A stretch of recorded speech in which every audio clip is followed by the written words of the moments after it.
Hi, this is Taxis Chronicles, and I'm your host, Simon Rushton. Today we have a lovely lady in the car who's going to tell us about what it's like to be a nanny and, amongst other things, her potential business. And she's not only just a career girl like that, but she's also highly qualified in some industry called Spectrum. I'm probably saying it wrong, as I usually do. But anyway, I'm going to hand over to her, and we'll just take it from there. So tell us, what's it like being a nanny? Oh, it's definitely challenging. It's like being a mum for 5 days of the week, but they're obviously not your children and you don't have full authority. But it's very rewarding, it's tiring, it's funny, it's thought-provoking, it's sometimes brings you to the edge of tears. Okay. So give me an example. You hit on quite a few things there. Mm-hmm. What brings you to the edge of tears at times? What makes you thought-provoking? What frustrations that you wish you could have more power? Probably to beat the hell out of them. I did miss that. It is very funny. It's a very funny and it's a very entertaining job. You have a full-time little comedian, or more than one. I have 2 children that I look after, and it's like having my own personal entertainers with me. They make me laugh every day, but they also push me a lot, which is great. I wouldn't have it any other way. What kind of things? How do they make you laugh? They come out with the funniest things, just like, and the youngest one is a 3-year-old, and he comes out with things like, yesterday I had a coconut that I was drinking and I wanted to smash it open to eat the inside. So I was smashing it. Finally it cracked open. I was like, oh yeah, you did it.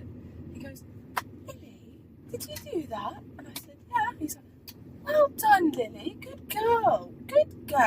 Well done. Good job. That's a great job, you. And I said, thank you. It's so funny how a 3-year-old can be patronising and just... Is he being patronising, or is he just mimicking his dad? Yeah, of course. What does his dad do? Yeah, I mean, that's what we all do to him. Well done, good job. And children are just like sponges. So whatever you say in front of them or how you treat them is exactly how they're going to treat you. So on the other hand, the same day he said to me, I was like, please wash your hands, wash all the back. And he goes to me, Lily, for goodness sake, I'm not going to wash my hands. At the same time, it can be good and bad. Okay, that's good. So where do you like it when you wish you could have more power? I don't know if it's about power, but it's just certain things, obviously, that I don't have full control over, like, everything that they eat. I mean, I cook for them, but just their diet. I'm actually plant-based, but I make them, all types of food, fish, meat, dairy. So things like that, and just different things. Like I wouldn't maybe discipline them in the same way, but I do like these parents because they really work as a team with me, and they really incorporate me in all the decisions. Yeah, they really include me, and I think that's really important, rather than having that dynamic of, oh, you're working for us, you're just, staff. And children really pick up on that, and they grow up to treat people the same. So it's really important to show, everyone in your house equal respect and care. And I think, the children have really picked up on that. That's good. So what do the parents do? The dad, they're both in communication. The dad works for the National Grid and the mum works for Samsung, both in communications. Okay. Yeah. Well, high up positions. Yeah, they are. They're quite busy, bless them. Do you think it's a good thing for people to have nannies, or should they take care of their own children? I think... I'm not trying to put you out of job. I really think it depends on the situation. This family in particular, they've got very busy jobs. They love their children so much. They're really involved. They're really down to earth. So you can tell it's literally that they have no other choice but to have a nanny, and they treat it. They don't treat it just as a luxury. They treat it as a necessity. But other people, I've found, definitely in London, there's this whole culture of, oh yes, we have a nanny. Yeah, we have a Filipino nanny. We have an Australian nanny, and we have a cleaner, and we have a gardener, and it's just another accessory.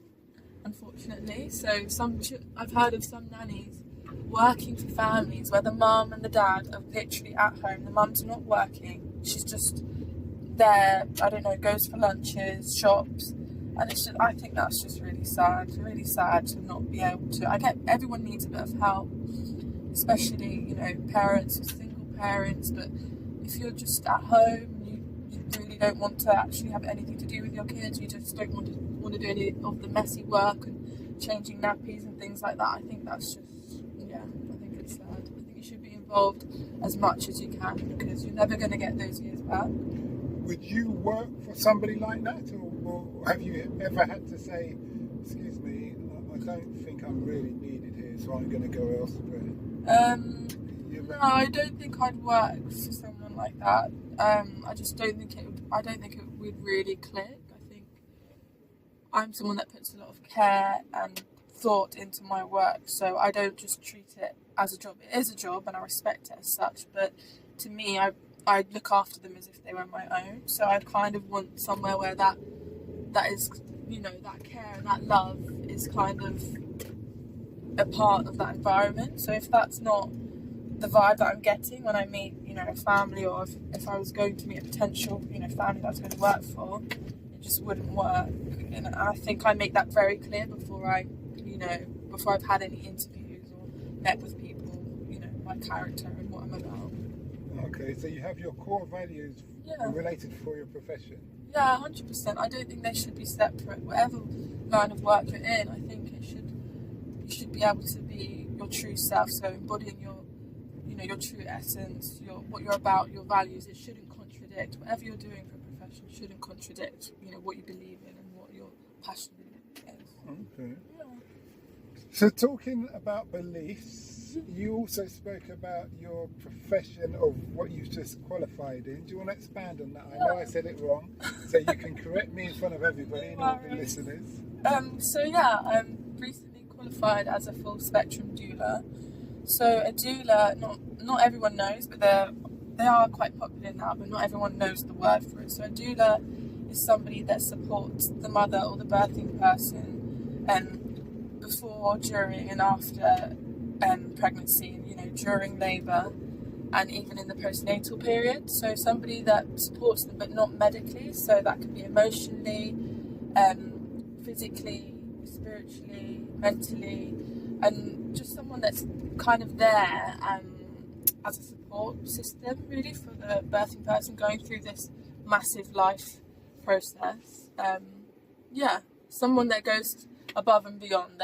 It's not just about measurements and scans. It's more about checking in with them, their mental health, any concerns, helping them, providing information, showing them maybe how to change a nappy, how to bath the child, how to eat right, a birthing plan, all these kinds of things.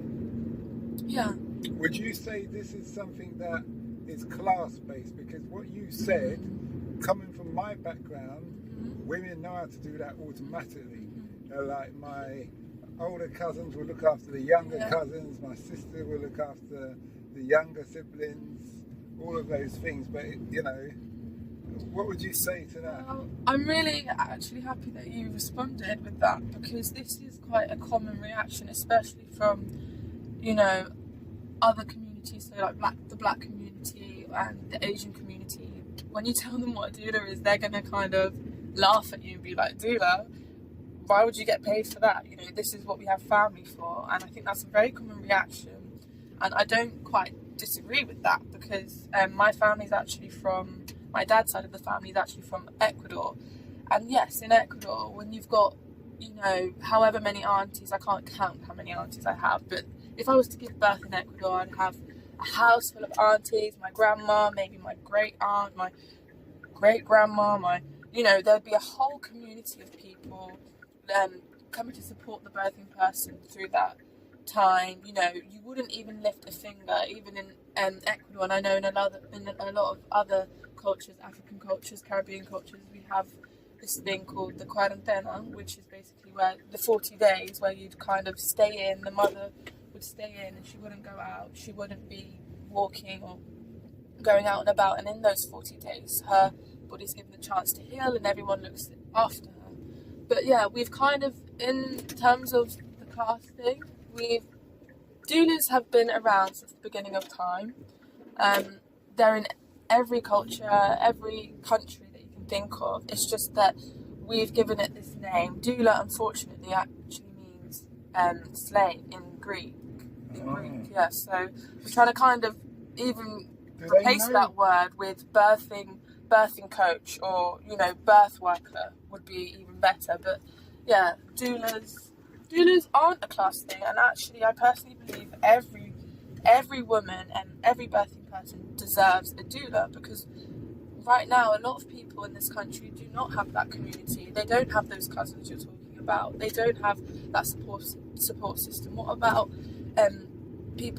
what about women and birthing people who are immigrants, or birthing people? There's plenty of birthing people who are actually trans and have been neglected by their family, and they don't have anyone to count on, or homeless people, teen mums that maybe have been, they don't have anyone, and even people who do have family. It's like, family can give you lots of support, but it is obviously family, and I think with family you get those kind of preferences and biases, and you've got politics and family. It's just really nice to have somebody come from the outside, completely there just for you, with no ulterior motives, with no prejudice, with no previous experience of you, or their sole purpose for those however many months is just to care for you and to give you whatever support you need, whatever that looks like for you. And I think that's a very beautiful thing. Mm-hmm. Okay. You touched on quite a few things there. What I wanted to say is that I went to live in South Africa for a while, and I was talking to a lady, and she was saying to me, she's actually Mozambique heritage, but from Zimbabwe, one of the two. And I think she's Mozambique, that's next to South Africa. And she was saying to me that when you hear people talk about postnatal depression, she said that's more of a Western, and she even went as far as saying Western white thing, depending on the cultural background. Right. Because she said, along the lines of what you were saying, when you have a child in, let's say, like in Xhosa or Zulu tribe, whatever, you go the last 8 weeks of the pregnancy, you go and stay with your mum. Your mum will guide you, your sisters will be there to help you, all that thing. So when you have the baby, you're exhausted. And when you breastfeed, when you get to rest and your family take the child on, the aunts there, the cousins, everybody's there and they're looking after this child. And then when you wake up, you get to breastfeed the child, and then you get to go back and rest. So you've had this support network that's just a natural thing. Obviously the husband will come around and check on you and what have you and all that, but he kind of has to take a back seat. Then 3 months after you've had the child or so, and your mum's taught you how to do things, and your family have had an input, then you come back to your husband and all that kind of thing. So you have a support system. And what the Western world has done is remove that support system, and they're only concerned about immediate families, like and it doesn't work like that. I remember I was speaking to a Thai lady, and she couldn't understand that my mum lives in one part of London and I live in the other. She just didn't compute in her mind. It's like, how can your mum has to live across the road from you, or the furthest down the road, and it's not like 200 metres down the road, it's like shouting distance. That's how you have your mum. And a part of me felt bad, a part of me made it, I really respected where she's coming from, the core values of family. Because when you have core values in family, everything comes together in society. Because if you look after, everybody looks after their little networks, then you get less social issues. Of course. Mental things, and along that lines of things. What struck me is that you said that word means slave in Greek. Don't you think the people who designed the course must know that? Oh yeah, but funnily enough, the course, I've done 2 courses. but the last course that I did is actually run by Mars Lord, who is one of the most, famous and renowned doulas at the moment, birth workers. She's very well known. Woman, okay. So Yeah, very well known in the birthing world, as she's bringing a lot of light and attention, as she should, to the alarming facts and the alarming statistics which are occurring in this country, which is that black women are 5 times more likely to die during the perinatal period than white women. 5 times more likely to die. is that for lack of family support here? I don't know, not in terms of family. I mean, maybe that has an input, but I would definitely say it's to do with institutionalised racism within the medical industry. Oh, is it? Okay. Yeah, 100%, which we see very often, and I just think people think that you go to doctors and you want to feel safe. Obviously, you go into a hospital and with doctors, but I just don't think that's the case when you are a black person in this country, and when you're a person of colour, you're just treated differently. And actually, a lot of doctors have been taught that that black people don't experience pain like white people do. Really? Yeah, and they were actually taught that, a lot of them in medical school. So no wonder that we're kind of treated differently when. So they're saying we're more durable then? Yeah, and then that goes back obviously to That's slavery, slavery. and Like actually, slavery. They don't really feel the whip, so you go whip them hard. Literally. So it's very alarming, and that is the reality of it. We're living with doctors and healthcare professionals who honestly believe that we may experience pain differently, that they don't need as much attention, that when people I've spoken to, other doulas and birth workers have said to me, even a midwife that was actually on my course said to me countless of times, there'd be a black woman giving birth and the doctors would be like, oh, come on, hush, you can do it, you've had worse, come on, I'll stop screaming, stop making such a fuss. But why isn't that same reaction given to a white woman giving birth? I mean, it's just... You know what's funny though, because my son's mum didn't make any noise. She just and did her job. That's the first and last time I ever saw that. I would never do it again. But I just said, well done, well done. Yeah. After I came round. Kind of thing. But it's not a sight for man's eyes. I don't care what the women's lib say.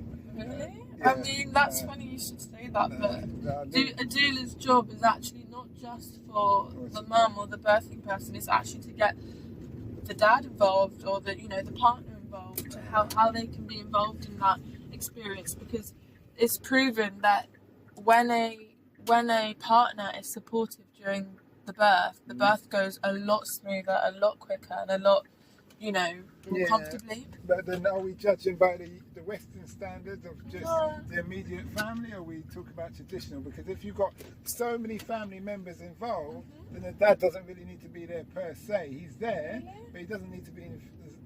Because to me, you're mixing cultures here.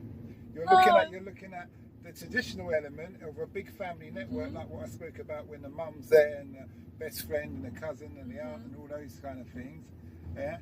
And then you're talking about, statistics say, and statistics are probably usually done on let's say the European-based people in the sense of that.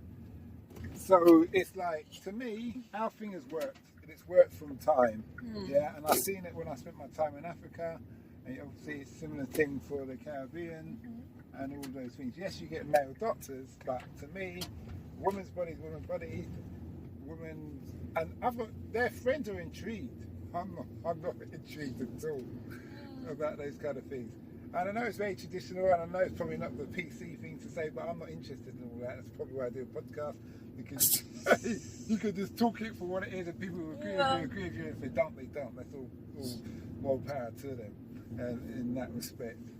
Yeah, well, I mean, I can understand definitely where you're coming from, and obviously having a predominantly female environment during birth has worked, and it works well for a lot of people. But at the same time, I don't think we should neglect the fact that it's a very powerful, beautiful experience to go through.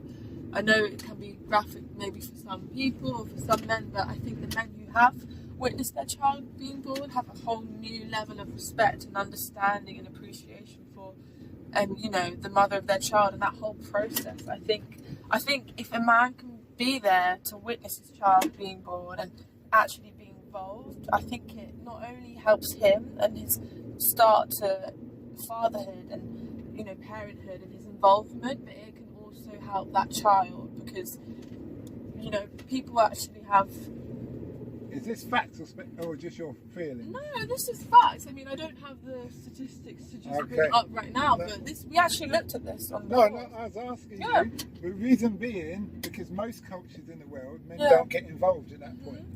And we've got to 7.5 billion doing it like that. So to me, it's like the wheel's not broken. Why try and reinvent it? Oh, but do you understand? Because you can't tell me all the women in history from this point back have been unhappy. Well, I think I would kind of beg to differ. I think it's not a case of if it's not broken, don't fix it, because I think what we're seeing, yes, there are a lot of people in the world, but there are a lot of mentally ill people. There are a lot of emotionally unstable people in the world, and what we're realising now, we're linking, we're kind of joining the dots and realising that pain and emotional trauma doesn't just start here and now. It's actually carried in DNA. It actually starts as far back as birth. So in making the birthing experience more peaceful, more natural, maybe more holistic, and more love filled, we're actually giving that person a better start to life, and therefore a better chance of being an emotionally stable, happy, balanced adult. So I think what we're seeing now in the world, yes, we are very heavily populated, but are all the people in the world right now emotionally stable and balanced and happy? I don't think so, and I think the revolution kind of has to start right from the beginning. If we're going to change how people are as adults, we need to go right back and to the very beginning, which is obviously birth. And what if I told you that birth actually has the same, uses the same hormones that we use for lovemaking? So that's oxytocin, and the main one being oxytocin, which is the love hormone. The one that you get when you're happy, or making love or eating chocolate. So in having the partner there, or even some cases they may be, I've heard of some people kissing through contractions or having their nipples simulated through contractions, and that actually helps the labour. So I'm not going to debate with you on this, because obviously I'm out my league. I know it will never be my league. I'm just telling you from my own personal experience. No, I respect your opinion. I think many people will probably feel like you do. Thank you. At least we can agree on that. And then what I'd say is this: great conversation. I understand you're going to be doing your own business. Yes. Have you got? If anybody wants to interview you, because I think from this you're going to probably get a lot of listeners, especially black women, who want to hit you up, being a sister yourself. So, what? Where can people find you? Can they find you on email, Instagram? You can find me on Instagram at my personal one is LilyLB__. That's LILLILB__. And my page, which I'm actually hoping to launch within the next month or so, will be called The Golden Goddess __. So that will be the name for my doula business, my art, which I want to link and incorporate in my birth work, and also holistic health and plant-based living and mental wellness. Okay, that's great. Well, thanks for that, Lily, and I'm sure we'll get a very good response on that. Thank you for having me. Yes. For those who please like and share. I hope you all like the interview, and feel free to listen to my other podcast, Africa Investing Stories, which actually combines in with what Lily's been talking about, because the first point is to invest in oneself and one's family and one's loved ones before you even think about investing in financially. I think Lily will be a good person to link up for those of who are into that industry, and I will definitely be passing her email on to some other people. Like I said, like and share, and have a good day. Oh, feel free to leave a response on the email below. Out.